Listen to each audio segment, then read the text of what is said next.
इफ्तार किस चीज़ से होनी चाहिए? हम जो रोज़ा खोलते हैं यानी इफ्तार करते हैं, रोज़ा खोलते हैं, तो इफ्तार किस चीज़ से होनी चाहिए? मोहतरम नाज़रीन व सामिईन, रमज़ानुल मुबारक का आखिरी अशरा शुरू हो चुका है। अल्लाह रब्बुल आलमीन का लाख लाख शुक्र व एहसान है कि अल्लाह पाक ने हमें रमज़ानुल मुबारक के इस आखिरी अशरे में हमें पहुँचाया। और अल्लाह रब्बुल आलमीन का बड़ा एहसान है कि साथ साथ रहम करम का मामला भी फरमाया। यही एक दो रोज़ से गर्मी थोड़ी सी बढ़ी है, मौसम गर्म हुआ है, मगर फिर भी अल्लाह का बड़ा एहसान है कि हम लोग रोज़ा रख पा रहे हैं और कुरान करीम की तिलावत और तरावी के नमाज बड़े अदब व एहतराम के साथ पढ़ ले रहे हैं।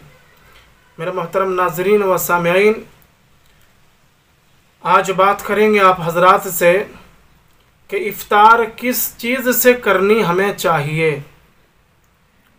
यानी शाम के टाइम में जब हम रोज़ा खोलते हैं तो रोज़ा जो खोलते हैं वो किस चीज़ से रोज़ा खोलना सुन्नत है, मुस्तहब है, अच्छा है, जिसको अल्लाह के नबी सल्लल्लाहु अलैहि वसल्लम ने पसंद फरमाया।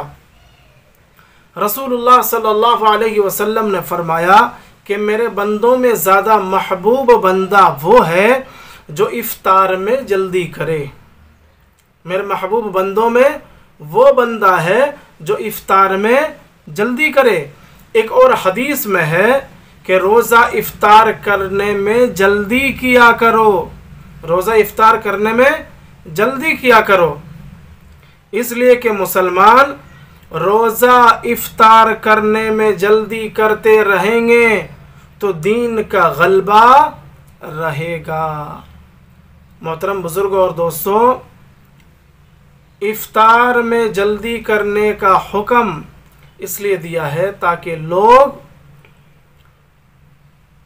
इस वक़्त अल्लाह रब्बुल आलमीन की बारगाह में अपना हाथ उठाए और इफ्तार के वक्त जब जल्दी करने की खोज और तलाश उसे रहेगी, जब चाहत उसे रहेगी कि हाँ इफ्तार हमें करना है, तो पहले से वज़ू बनाएगा, टाइम देखेगा और अदब एहतराम के साथ वो बैठेगा, सामने उसकी इफ्तारी होगी। फिर अल्लाह रब्बुल आलमीन के हुक्म के बग़ैर, यानी आज़ान जब तक नहीं होगी, यानी अल्लाह का हुक्म जब तक नहीं आएगा, तब तक वो रोज़ा नहीं खोल सकता। और इस वक्त ये जो मोमेंट है रोज़ेदार का, इफ्तार का, ये बड़ा अजीब मोमेंट है। अल्लाह रब्बुल आलमीन इस वक्त रोज़ेदार के दुआओं को कबूल फरमाते हैं। तो आदमी जब ख्याल उसे रहेगा कि हमें इफ्तार करना है, जल्दी करना है, टाइम हो जाएगा, तो टाइम से पहले वो बैठेगा जिसको कदर होगी। और जो शख्स पहले से आके नहीं बैठेगा तो वो दुआ भी नहीं करेगा और उसे टाइम भी नहीं मिलेगा और सही तरीक़े से दुआ भी नहीं पढ़ पाएगा। इसलिए इफ्तार के वक्त में अल्लाह रब्बुल आलमीन रोज़ेदार की दुआओं को क्या करते हैं? कबूल फरमाते हैं। तो आगे आइए कि इफ्तार किस चीज़ से होनी चाहिए। हम जो रोज़ा खोलते हैं यानी इफ्तार करते हैं, रोज़ा खोलते हैं, तो इफ्तार किस चीज़ से होनी चाहिए? नंबर 1, खजूर और छुहारे से इफ्तार करना सुन्नत है। खजूर और छुहारे से इफ्तार करना सुन्नत है। नंबर 2, ताज़ा खजूर से इफ्तार करना मुस्तहब है, वरना खुश्क खजूर से अगर वो भी ना हो तो पानी से इफ्तार करे, वो भी ना हो तो पानी से इफ्तार करे। तो नंबर 1 क्या है? खजूर और छुहारे से इफ्तार करना सुन्नत है। नंबर 2, ताज़ा खजूर से इफ्तार करना मुस्तहब है, वरना खुश्क खजूर से क्या करे? वो इफ्तार कर ले। अगर वो भी मुयस्सर ना हो तो फिर पानी से क्या करे? इफ्तार करे, रोज़ा खोल दे। नंबर 3, हज़रत अनस रज़ी अल्लाह तआला अन्हु फरमाते हैं कि मगरिब की नमाज से पहले चंद ताज़ा खजूर से नबी करीम सल्लल्लाहु अलैहि वसल्लम इफ्तार किया करते थे। और अगर ताज़ा खजूर ना होता था तो खुश्क खजूर से इफ्तार फरमा लिया करते थे। और अगर खुश्क खजूर ना होती थी तो चंद चुल्लू पानी से ही इफ्तार कर लिया करते थे। क्या समझे?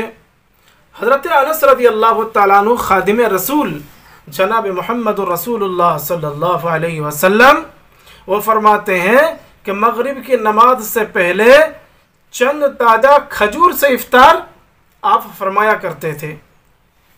वो बता रहे हैं, वो खादिम रसूल हैं, वो अपनी नज़रों के सामने अल्लाह के हबीब सल्लल्लाहु अलैहि वसल्लम के सारे तरीक़ों को और सारे सिस्टम उन्होंने अपनी आँखों से देखा। तो वो क्या फरमाते हैं कि मगरिब की नमाज से पहले चंद ताज़ा खजूर से आप इफ्तार किया करते थे। और अगर ताज़ा खजूर ना होता था तो खुश्क खजूर से ही इफ्तार कर लिया करते थे। और अगर खुश्क खजूर ना होता था तो चंद चुल्लू पानी से ही क्या करते थे? इफ्तार कर लिया करते। इसका मतलब यह है कि आपके पास अगर खजूर ना हो, ताज़ा ना हो, खुश्क ना हो, मतलब सूखा हुआ खजूर ना हो तो पानी से भी आप इफ्तार कर सकते हैं। और अगर खजूर वगैरह ना हो तो आप किस चीज़ से, यानी दूध वगैरह से भी आप इफ्तार कर सकते हैं। आगे क्या नंबर 4 क्या है? एक और हदीस में है कि 3 खजूर से या किसी और चीज़ से जो आग की पकी हुई ना होती थी रोज़ा खोलना पसंद फरमाते थे। 4 नंबर क्या है कि आप सल्लल्लाहु अलैहि वसल्लम 3 खजूर से या किसी और चीज़ से जो आग की पकी हुई ना हो उनसे आप रोज़ा खोलना पसंद फरमाते थे। इसका मतलब क्या है कि आग की पकी हुई चीज़ों से इफ्तार हो जाएगा, रोज़ा आप खोल सकते हैं, मगर आग की पकी हुई चीज़ों से आप इफ्तार ना करें। कर सकते हैं मगर आप उनसे ना करें। कोई और चीज़ हो जो आग उससे टच ना हुआ हो, आग से तैयार शुदा ना हो, आप उन चीज़ों से इफ्तार कर सकते हैं। तो अल्लाह के नबी सल्लल्लाहु अलैहि वसल्लम ने किन किन चीज़ों से इफ्तार फरमाया है, किन किन चीज़ों को पसंद किया है और किन किन चीज़ों को पसंद नहीं फरमाया, वो आपने समाअत फरमा ली। अल्लाह रब्बुल आलमीन से दुआ करें अल्लाह पाक हम सबों को इन चीज़ों पर अमल करने की तौफीक अता फरमाए। व आखिर दावाना अनिल हम्दुलिल्लाहि रब्बिल आलमीन।